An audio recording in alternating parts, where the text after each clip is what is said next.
Hello, welcome back to my channel. আপনারা আশা করি সবাই ভালো আছেন, আমিও ভালো আছি। প্রথমত যেই কথাটা বলবো সেটা হচ্ছে যে যখন মার্কেটে আমাদের এন্ট্রি করার সময় সেই সময়টাতে আমরা থাকি না। ওই সময় মার্কেটের যে বোরিং অবস্থা সেই বোরিং অবস্থা দেখে কিন্তু আমরা পিছনে চলে আসি। এবং সেম ঘটনা ঘটছে এর আগের বারও যখন বিটকয়েন $৪৯,০০০ আসে তখনও কিন্তু মার্কেটে একটা অনীহা সৃষ্টি হয়েছে মানুষের মধ্যে। ওই সময়টাতে কেউ বাইং করে নাই এবং যারা বাইং করছিলেন তারাই কিন্তু মার্কেটে ভালো একটা ফলাফল পেয়ে গেছেন অলরেডি। সো আজকের অবস্থান যদি আমি লক্ষ্য করি সেটাও কিন্তু একটা সেম পজিশনে আছেন। দেখুন, এর আগে যদি আমি বলি গত কয়েকটা দিন ধরে মার্কেটের যে সিচুয়েশনটা ছিল তার একটা মাত্র কারণ ছিল ট্যারিফ। এবং এই ট্যারিফের জন্যই কিন্তু মার্কেটের এই বেহাল অবস্থা, শুধু ক্রিপ্টোকারেন্সি না, পুরো বিশ্বের মার্কেটের। এবং আমি যেই জিনিসটা বলছিলাম বারবার যে যখনই ট্যারিফ বন্ধের একটা ঘোষণা আসবে তখনই কিন্তু মার্কেটে আমরা ভালো একটা মুভমেন্ট দেখতে পাবো।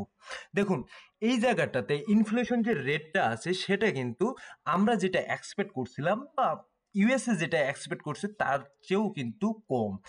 এবং এই জায়গাটাতে তারা বিটকয়েন রিজার্ভের কথা চিন্তা করতেছে ফ্লোরিডা।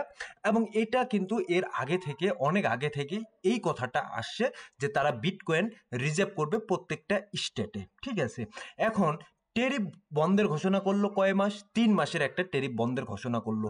সো এটাই তো একটা সুযোগ আমার মনে হয় যে মার্কেটে ইনভেস্ট করে বা মার্কেটে এন্ট্রি নিয়ে ভালো একটা প্রফিট করে মুনাফা করে বের হয়ে যাওয়া, যারা অ্যাকচুয়ালি হোল্ডিং করতে চাচ্ছেন বা স্পটে বাইং করতে চাচ্ছেন তাদের জন্য।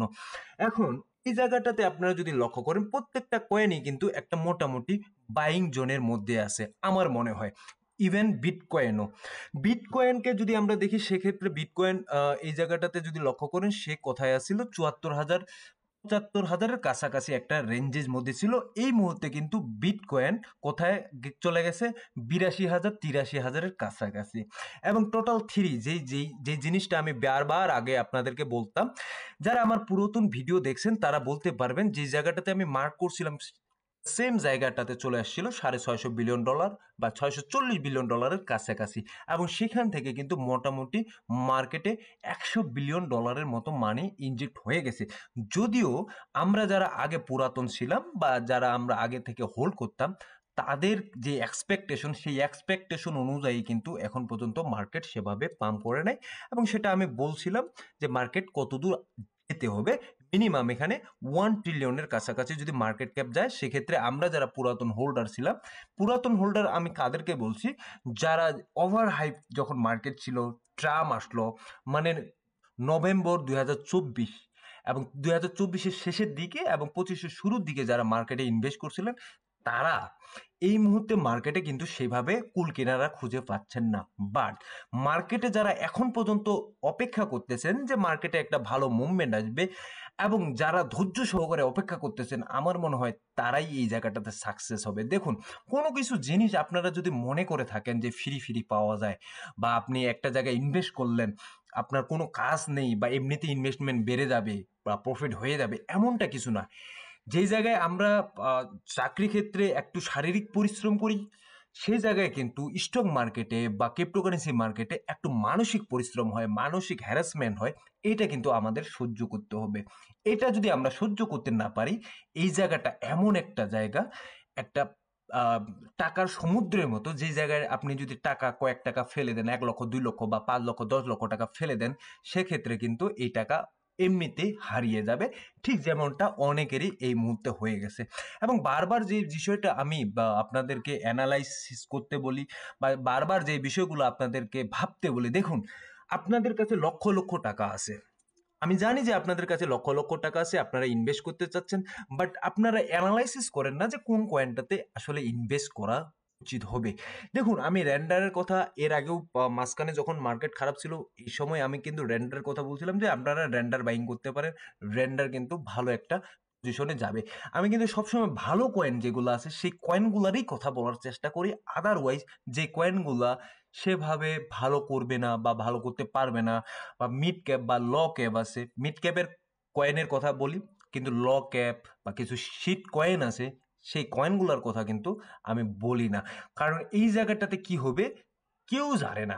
এখন আজকে 3টা কয়েন নিয়ে কথাবার্তা বলবো, সেই 3টা কয়েন হয়তো বা ভালো কিছু করার একটা পসিবিলিটি আছে এবং যদি মার্কেট এই জায়গাটাতে ভালো পাম্পে যায় তবে ওই 3টা কয়েন ভালো কিছুই করবে, এটা স্বাভাবিক। এর মধ্যে সোলানার কথাটা বলি, সোলানা এমন একটা জায়গায় আছে এই সময়টাতে আপনারা যদি বাইং করেন, অলরেডি কিন্তু মার্কেট থেকে সোলানা $118 চলে গেছে, যেটা $100 নিচের দিকে ছিল সোলানা এই জায়গাটাতে। আপনারা যদি কয়েকদিনের হিসাবটা দেখেন সেক্ষেত্রে কিন্তু এই জায়গায় আমরা দেখবো যে $108, হ্যাঁ $108 $109 কাছাকাছি ছিল, সেই জায়গায় থেকে কিন্তু অলরেডি $10 $12 করে ফেলছে সোলানা। এবং এটা যদি মার্কেটে বজায় থাকে, যে স্ট্র্যাটেজি বা এই মুহূর্তে যে আপনার ঘোষণাগুলো আছে, ভালো একটা নিউজ আছে, এইভাবে যদি মার্কেট বজায় থাকে সেক্ষেত্রে কিন্তু এই সোলানায় কিন্তু আবার $200 $250 $300 যাওয়ার পসিবিলিটি খুবই বেশি। সো এদিকে কিন্তু আপনাদেরকে নজর দিতে হবে, বিশেষ করে এই কয়েনটা আমি সবসময় প্রেফার করে থাকি সবাইকে যখন মার্কেটের নিচের দিকে আসে। এবং চেইনলিং এর কথা যদি বলি, চেইনলিং গত 24 ঘন্টায় এই জায়গায় মোটামুটি কিছুটা পাম্প করছে, বাট আমার মনে হয় যে তার আশানুরূপ সেভাবে পাম্প করে নাই। বাট এটার একটা পসিবিলিটি আছে সামনের দিকে ভালো কিছু করার। এবং এটা যদি দেখি গত কয়েকদিন আগেও কিন্তু এখানে $11 ছিল, এবং 7 দিনের টাইম ফ্রেমে যদি এই জায়গায় দেখি এটা, সেখানে কিন্তু আমরা দেখতে পাবো যে এটা $10 পর্যন্ত ছিল, $10 থেকে এখন $12 চলতেছে। এবং এটার অল টাইম হাই যদি দেখি, অল টাইম হাই $52, সেটা 4 বছর আগে।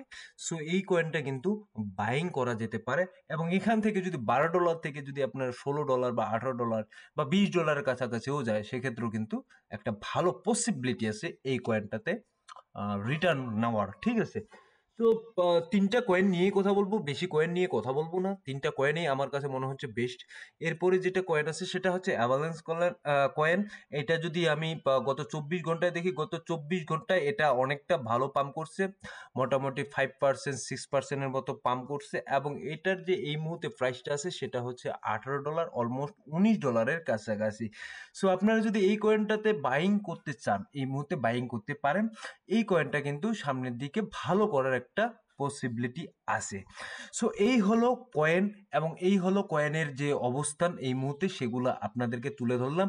কারণ আমি সবসময় যেটা জিনিস চিন্তা করি সেটা হচ্ছে যে ভালো কয়েনগুলো নিয়ে যদি আমি একটু কথা বলি, যেই কয়েনগুলো আপনাদের মার্কেটের সামনের দিকে ভালো রিটার্ন দিবে, সেই কয়েনগুলো নিয়েই কিন্তু আমি আলোচনা আপনাদের সামনে করতেছি। ঠিক আছে, এবং মার্কেটের যদি চিহ্নটা আপনারা দেখেন এই মুহূর্তে, সেটা কিন্তু বুলিশ মুভমেন্ট একটা। ঠিক আছে, সামনের দিকে ভালো কিছু করার একটা পসিবিলিটি আছে, কারণ এই জায়গায় ইনফ্লেশন রেট কম, এই জায়গায় আপনার ট্যারিফ বন্ধ। সো আপনারা এই সময়টাতে অবশ্যই অবশ্যই মার্কেটে ইনভলভ থাকবেন, এবং সামনের দিকে ভালো কিছু একটা সম্ভাবনা আছে।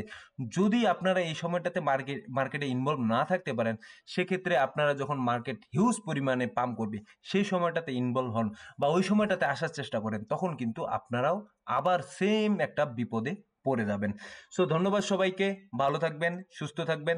দেখা হবে নতুন কোনো ভিডিও নিয়ে আগামী দিনে, এবং অবশ্যই আগামী দিনে যেন আরো ভালো একটা পর্যায়ে মার্কেট যায়, এবং আরো ভালো পর্যায়ে মার্কেট গিয়ে আপনাদের সামনে যেন আমি হাজির হতে পারি, সেই প্রত্যাশায় ভিডিও শেষ করতেছি। ধন্যবাদ সবাই।